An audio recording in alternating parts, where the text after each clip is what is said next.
What's the worst way you've been embarrassed by a child? I had to take my 4-year-old to the doctor, and while we were in the waiting room a nearby toddler started crying very loudly, like scream crying for whatever reason.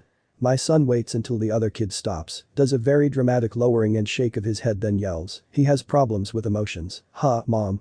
Which is him trying to talk the way I talk to him when he's coping with big emotions, but good God the way it came out and the volume was mortifying.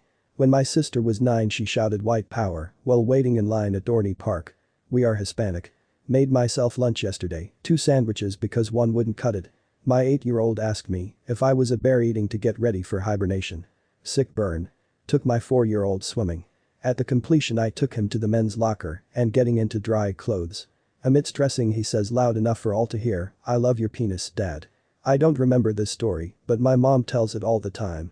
When I was 5 my mom took me into the stall in the women's restroom because she had to go. She had been in there a while and the bathroom had been crowded, so she asked me, mindful muser, can you take a look and see if there is a big line out there? I excitedly screamed, a lion. And flung the stall door open. There was a big line.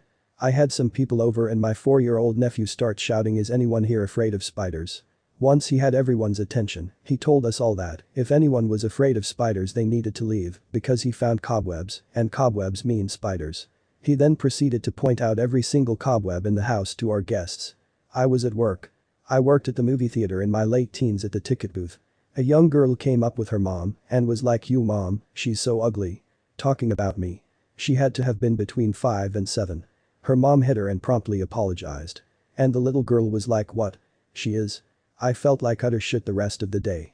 My child was 3 while we were waiting in a doctor's office. An exquisitely dressed elderly woman was sitting next to us and started talking to my son. Kid is fascinated by all the sparkly jewels and such and says, I love your shiny necklace and your pretty earrings. And your yellow teeth.